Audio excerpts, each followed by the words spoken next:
Michigan spring game is but 2 days away. Some of you will be there to see it in person. Many of you will also have to wait a full 8 days. That'll be interesting, right? Because we'll be able to do a mailbag next week in which you can ask me what it looks like. Nonetheless, let's talk about it all with this episode of the Michigan Mailbag on this here episode of Locked On Wolverines.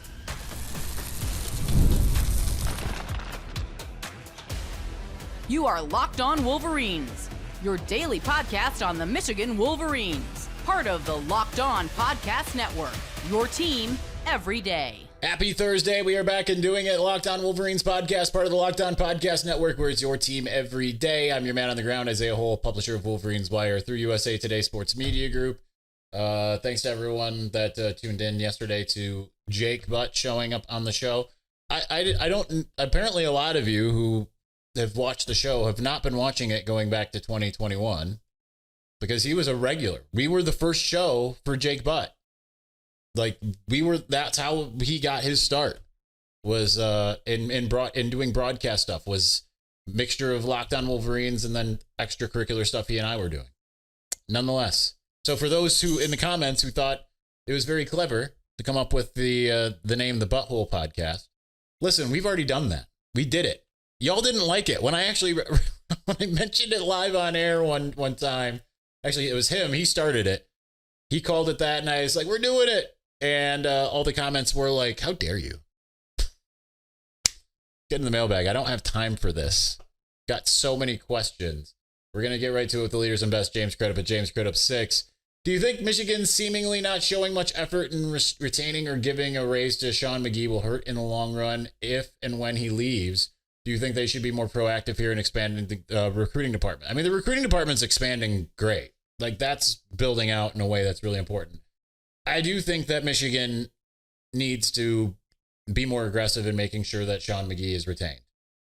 Just from what I've heard, it's the powers that be don't really look at it as a premier position, but then you look at like Courtney Morgan's former Michigan guy, similar role, although he was here at the same time Sean Magee was, making like way more than Magee.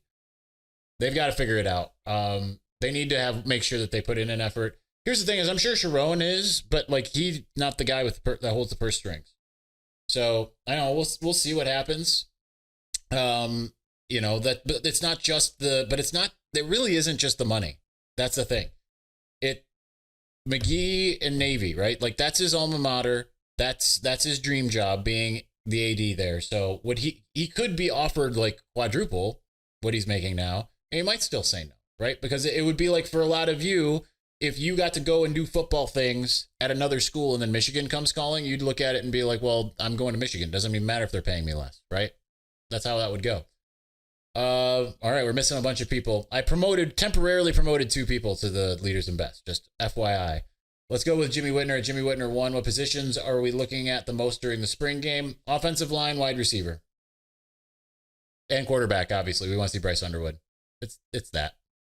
What part of your job is the most difficult / fun? Taking pics, writing stories, interviews, podcasts, or something else?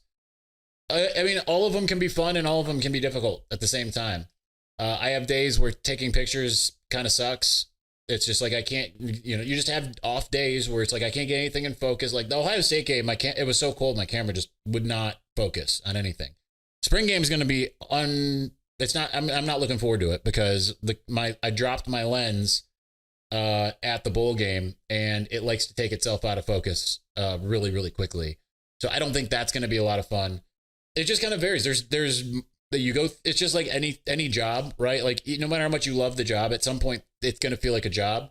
There's days where I love coming and talking to you. There's days where I don't feel like I have anything to say that you haven't heard before. And it feels like pulling teeth to talk in general, right? Like my mom could call me and I could just have nothing to say.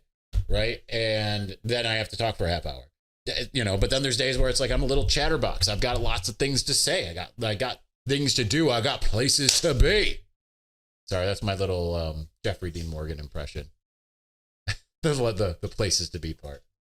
Anyhow, it's like Ecclesiastes. Yeah, there's a time and a place for everything. That's just kind of, and sometimes things are great, sometimes things aren't. Funny thing is, he says, please tell Zuri I said hi, and it's right as soon as I get to that part, Zuri is here. I don't know if I want to welcome her onto the show. She wasn't feeling well earlier. And she's coming up on camera for you. All right, you're not doing the whole show on my lap, I don't think. Well, we can see. Let's see if she wants to. Come on. All right. Yeah, we're doing it. She likes doing it on the podcast. Jonathan Joseph at J Joseph 2156. After spring, who do you expect to be a big part of this team that we weren't sure about 2 months ago? It's Donaven McCulley, no question. I think not enough people are talking about Donaven McCulley. Everyone seems to internally is talking so much about him. I think Jimmy Rolder would be another one. I think people will be surprised there. And Dom Nichols, otherwise, I think it's not enough. I mean, he's the hype beast thus far of spring ball, I would say. And I just don't think enough fans are talking about Dom Nichols. Spencer Whitmore joins us temporarily in the Leaders and Best since what's his name? Actually, Spencer's always in it. It's Jacob that is part of this. All right, Spencer. I'm very confused right now. Anyway, happy Easter, my brother in Christ. Happy Easter, my friend. He is risen. If you could play a position at Michigan, what would you have played and what number? I would have been number 11, even though it's retired, because that's what I wore 11 because of Isaiah Thomas. And then I would have probably played. I would have wanted to play wide receiver, but I am not fast. It's just in the genes. No one on my dad's side of the family is fast. No one on my mom's side of the family is fast.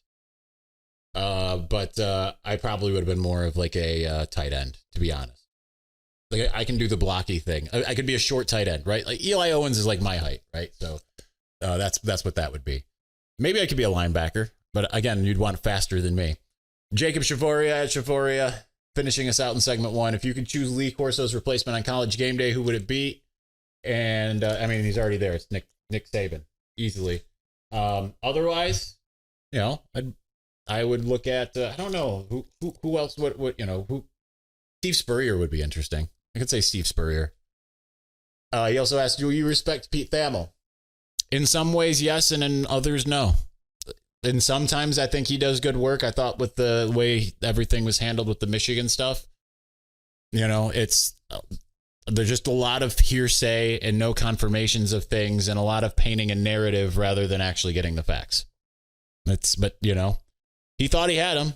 ESPN felt comfortable letting him run stuff. So is what 'tis. All right, we're going to move on. We've got plenty more coming up. And we'll get to the Victors Valiant and the Blue Crew here in just a moment. But before we do, scaling your business requires the right expertise at the right time. With Upwork, you can find specialized freelancers in marketing, development, design, and more. Experts ready to help you take your business to the next level. Upwork gives businesses flexibility by connecting them with top freelance talent across multiple industries, including IT, AI, web development, and marketing. Whether you need extra hands for a project or a long-term partner, Upwork makes hiring simple and affordable.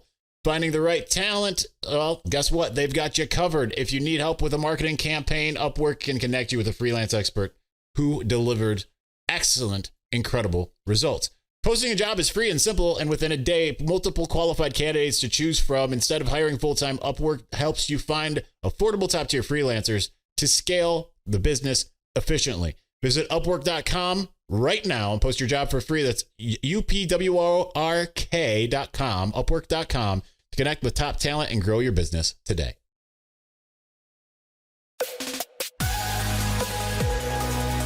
I love what Zuri always looks so pouty. I'm looking at her right now through the the monitor. She's always just so pouty. She's a little pouty puppy. If it's not something exciting, she's either super excited. Let's see. I don't have time for this, but we're doing it. Trying to get her to look excited towards the camera. That's a different deal. Oh yeah, something's very exciting, isn't it? She's usually like ears out, like everything's exciting. She's a party puppy, but she's also a pouty puppy. Okay, let's move on to the Victors Valiant. Generic at ERKJ72. Any thoughts on those who entered the transfer portal? Benjamin Hall leaving kind of stresses me out, but we've got a lot of potential talent at that spot. I think it's just a lot, really thin, right? You lose the 2 starters from last year, you lose 3 transfers, and you brought in 1. And yet you do bring in two guys in via recruiting. I just think it's weak. That's the only one to me that's like kind of problematic, right? Because like Amarian Walker just didn't work out. I would have loved to have seen that happen. Everyone else, it's kind of like, we basically alluded that Jason Hewlett would be one to watch, not because there was any intel there. It's just like he's not even being like bandied about at linebacker. That's not usually a good sign. But yeah, I think that the running back position, you'd like to maybe see him try to get some depth there. But otherwise, I mean, outside of Ben Hall, I don't think there's anyone that I'm looking at and saying like that's a big loss. I'm not the one at William Cawthorn 9. If Wink Martindale leaves next year, is replacement on staff or outside the program? I think it's on staff. Remember, every single person under him in the defensive position groups, they've all been defensive coordinators before. I wouldn't be surprised if it's Lamar Morgan. I think that, he was the one that Jesse Minter wanted to see, I think, before Wink was even really on the table, right? A Minter acolyte now coaching under Wink Martindale. That just sounds perfect. He says, I thought Davis tore his ACL. If he's back by the season, does that automatically make him QB2 since he was a starter last year? Absolutely not. Just because you're a starter a year before does not make you in that position. And I've got to be careful because Zuri wants to turn off the recording since she wants to climb on the desk for some reason. Don't know what the deal is with this dog. And yes, he did tear his ACL. But if he is back by the season, which they expect, maybe, you never know, right? Like Rod Moore was thought that he was going to be back by the end of last season. Then he had a setback. Whose position switch was more impactful or important, Kalel Mullings or Mikey Sainer still? I mean, it's Mikey Sainer still. It's not, no offense to Kalel, it was Mikey Sainer still. Kalel helped carry the load in a year where someone had to do it. I think they could have figured something out, right? If they didn't have Kalel Mullings at running back. Mikey was the leader, right? Like he was the best, freshman essentially player last year in the NFL, like among them at least. I mean, obviously his teammate at quarterback, Jaden Daniels, maybe a little better, but defensively, I mean, not many people had a beggar. I mean, he's starting in the NFL. What does that tell you? I don't think that'll be the case for Kalel. No offense to Kalel, but hopefully he proves me wrong there. Jared Bauk, I think it's Bauk or it's Book's World, whatever it is. No offense. I wish it came with the pronunciation guide. I haven't really heard anything about Andrew Marsh, any word on how he's doing. It'd be great to see him in the spring game. I mean, he's been mentioned. It's just not been as much of the wow factor that Jamar Browder's kind of had this year so far. So he has been mentioned though. But I think you'll see him this year for sure. Great Bambino X at Colossus Cloud X. Do we have the NIL backing to go after Joe Cotton? Yes. Could we really fortify the OL getting him? Could really, not we. Any other portal targets emerging that you were aware of? Maybe that offensive lineman, the offensive tackle, the former 5-star from North Carolina. I would have my eye on him. And obviously, they're going to be looking at some other position groups. But I haven't necessarily seen any names yet, but I haven't been around as much to really look either. The Rican Raider at Hamstand 87, starting tight end, Marlon Klein and or Hogan Hansen. There we go. Perry Mitchell at Perry Mitchell 08. See, Spencer, that's where I got confused that you are in the leaders and best because I was thinking I was putting Perry Mitchell up there. I don't know why. That's what I thought it was right there and then. Is Mason Graham the greatest defensive tackle in Michigan history? Neighbors went by in the golf cart, so now Zuri's got to go. Glenn Steele and Mo Hurst come to mind as some of the greatest before him, but I just feel like Mason was great from the jump street and didn't need time to develop into a dominant player. I mean, I think so. I think also just beating Ohio State and the way he did and all of that stuff. Yeah, someone like Seth Fisher can come in and tell me otherwise, but yeah, I'll go with him as being the greatest defensive tackle Michigan's had. And they've had a lot of good ones. Like you just mentioned a couple really good ones. Alan Branch would be another one you kind of look at, maybe not as the best in Michigan history, but you'd be one of those guys. Caleb 711 at the same name. Thanks for the great interview with Jake Butt. You mentioned Steve Dace in that conversation. I think you guys would make a great team interviewing each other on each other's shows. Any idea if he will be on your show soon? God bless. Thank you. God bless you as well. I mean, we can make that happen probably now that we're getting on a spring ball. And he's been on the show, I think, twice, right? We had him on for the Connor one. I think I've had him on once otherwise. I think maybe it was just the once. I think it was twice. Yeah, well, I don't know. He'd have to ask me to go on his show if he wants, but he has Mark Rogers on to do like kind of a cross rivalry talk, which I'm cool with. Unless you mean his political show, and I think that I'm probably out of my depth there. I would sound like an idiot. So follow politics very closely, but probably not as closely as the people he has as guests on there. Finishing us out in segment 2, Eric W. at Kinetic 615. Also moved up to the Victor's Valiant. With Ben Hall leaving, you think my guy Micah Capana is able to take the RB3 spot? Absolutely. I think there is no way that he's not that. I think his skill set could fit Chip's system on screens and gadget plays. Where do you see him fitting in this season? Yeah, I think you're going to see a lot more Micah Capana now. And I've heard some rumblings that he might have kind of already surpassed Ben Hall, which might have been part of the reason he decided abruptly to look elsewhere. All right, we've got so many more in the Blue Crew. Hence, we're ending that early because we're backloaded on this episode. So we'll get to them here in just a moment. But before we do, the NBA playoffs are here, and FanDuel is giving new customers an incredible way to get in on the action. Right now, when you join FanDuel and place your first $5 bet, you'll get $250 in bonus bets if your bet wins. I love how FanDuel makes betting so easy, whether it's picking my favorite team or diving into player props from three-pointers to steals and assists. FanDuel has so many ways to bet your favorite player props. Plus, after the game tips off, you could even combine live bets into a same-game parlay for a chance to win big. Don't miss out. Head to FanDuel.com and claim your $250 in bonus bets today.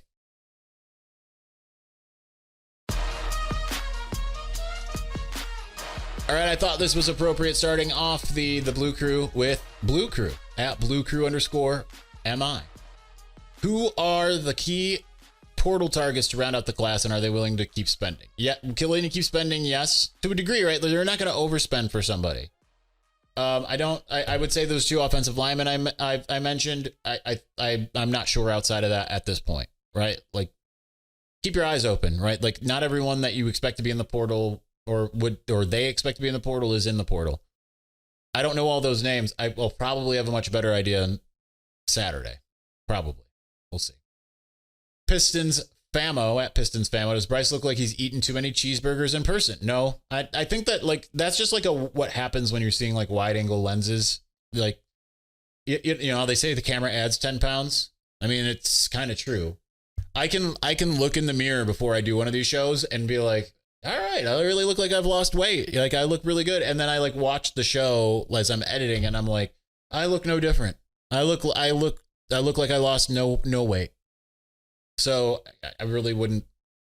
It's a nothing issue, right? And it's probably honestly just bloating. It's not fat. It's just he's probably just bloated, and it's a wide angle lens. You're gonna look bigger on a wide angle than you are something that's a little more telephoto. Racist pancake at racist pancake. I have a bucknut friend that wants to bet me $1,000 on the game. How confident are you that this new offense will be able to produce and not shy away from the run game, considering whoever runs the ball better wins the game? They're not going to shy away from the run game. They're not. Now, the only problem is, what's the offensive line look like? Again, hearing some rumblings that things maybe not that great there. And hence they're looking at a couple different guys in the portal. Still trying to figure out what's going to work. That's going to play a part.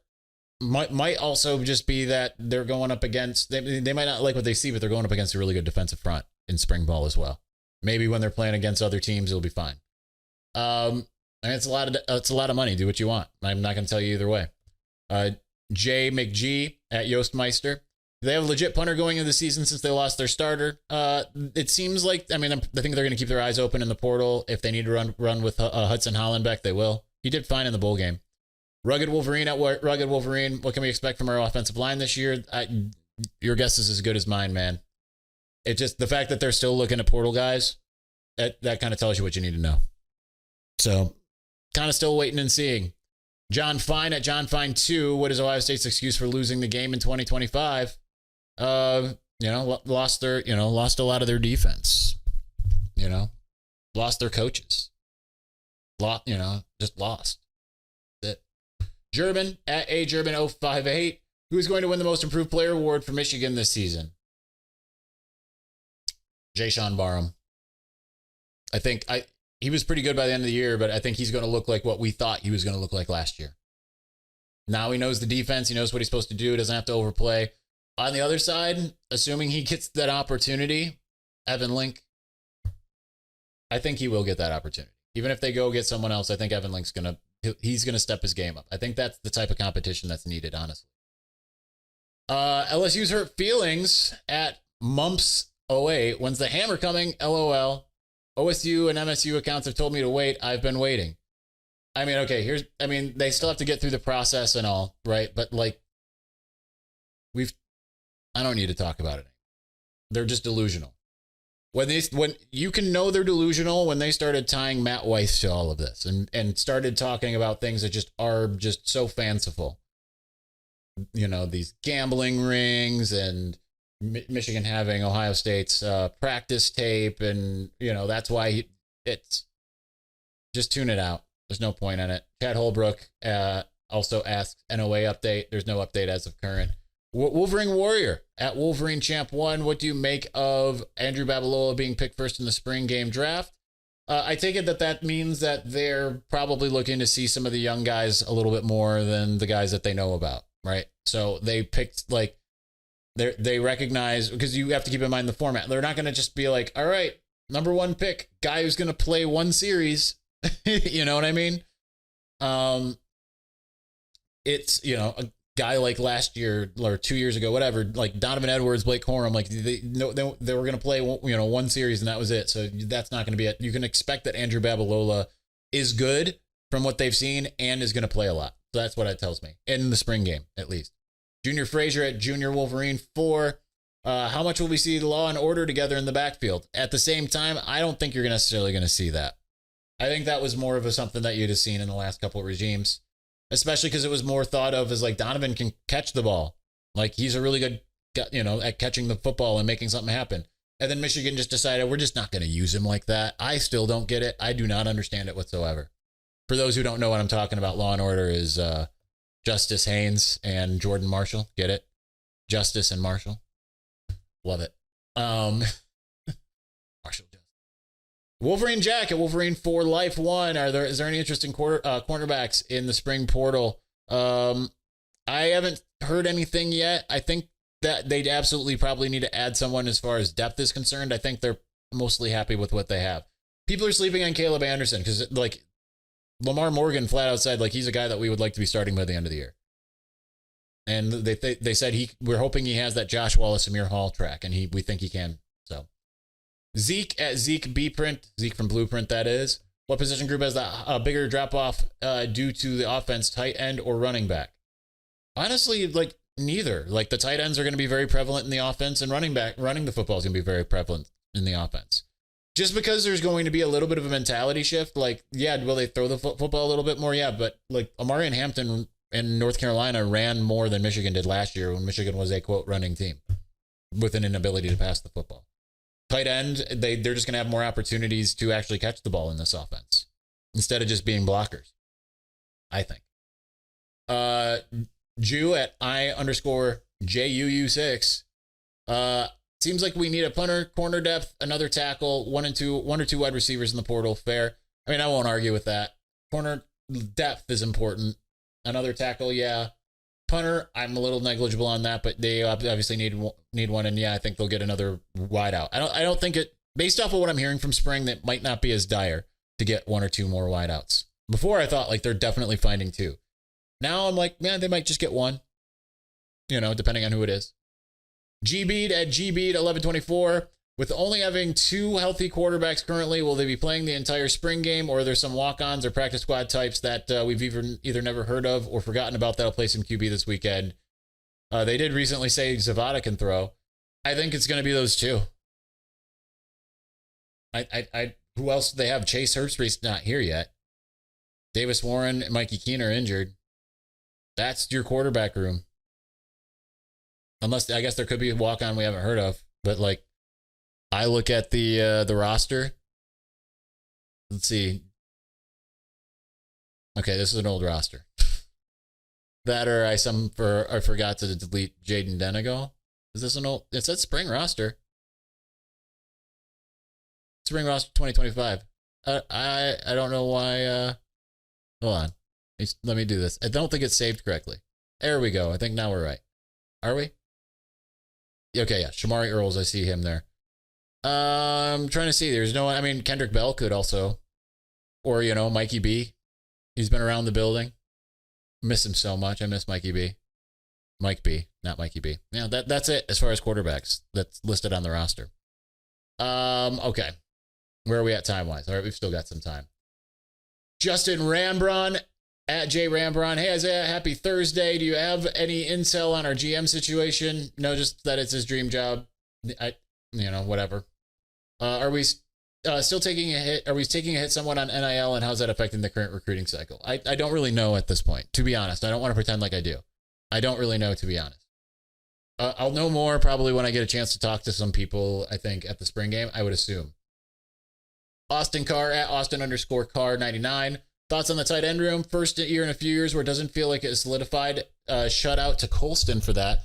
I think everyone would be really excited about this tight end room if this was like 20, like it was in 2017, 2018, right? Like after losing Jake Butt, it was like, oh, okay, they're just going to do what they do. And it's just kind of funny because I think like Marlon Klein, Hogan Hansen, I think normally you'd feel pretty good about that, but that's just how good Colston was. So you're right. M.Fost at M.Fost. How is Jaden Davis progressing this spring? Is his delivery improving? It's kind of like some throws, it's like, man, the mechanics are fixed. And some throws, it's like they're not fixed. But, it's from all accounts, he's doing well. But we'll we'll know for sure on Saturday is the best way I can put it. Andrew Heisler at Andrew7040. Long number, okay. Who's your all-time favorite Michigan player and why? Hard one, man. It's a tie between Devin Gardner, Jake Butt, and Jordan Lewis. And JJ. Yeah.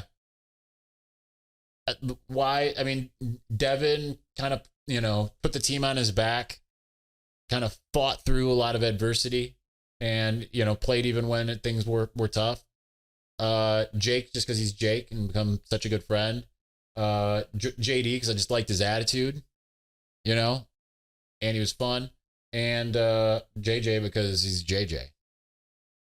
All right, we gotta speed this up. By the way, I missed Clark at Blue for Life. You were supposed to be up in the top group, and as were you, Mike Matthews. I don't know what happened. I'm gonna get to you first. Well, we've heard a lot of talk about the QBs and receivers, but how have the running backs done from what you've heard? I've heard that they've done okay, and that it's not necessarily been any I think that speaks to the offensive line issues. I want to see what happens on Saturday before I can answer that. Mike Matthews at Michigan. Mike, what non-QB are you most looking forward to see having a breakout spring game? I'll just go back to Donaven McCulley and Jamar Browder. Those are the ones that I really want to see. Bibby, TH3_Bibby, is the fullback position going to be irrelevant? No, because it's kind of garnered into the, they're still going to be Michigan. Don't think that they're going to go completely away from everything. Like if it's like on the 2-yard line, yeah, the fullback's going to be in there and they're still going to, it's not going to just be a complete departure. It's just, the mentality is going to be different. That's the best way I can put it. Junior Frazier with the second one, which I didn't notice again. Will we see the read option this year? Couldn't tell you. Zach Stuberg, can 2 incoming transfers and Benny replace their production of Graham, Grant, and Grant? Yeah, I think absolutely. I think they've got 6 deep there. Don't forget about Trey Pierce, Ikawana, and Oeta. I feel just as good about the defensive line group. I feel better right now about the defensive line group than I did last year, knowing that Michigan had the 2 best defensive linemen in the country, but had no depth. Now I look at it and I say, they've got guys that are generally pretty good and lots of depth. Caden Scripp at Caden Scripp. What's up with Babalola being the first pick in the spring game? Has he been that good? I already answered that, but that's a shout out for you. Seth Jones, St. J, 515. Are there any wide receivers in the transfer portal Michigan is talking to? Who would be the most realistic option for us to add to the roster? Again, I haven't seen who's entered the portal in the last couple here, and I've got 10 seconds. Ben Sharpia. We have some really good talent. Who is the guy to go-to guy when we need a catch? It's Donaven McCulley. There you go. Thanks for watching. Thanks for listening. Talk to you again soon. Right under the wire, because camera's faster than this. Peace.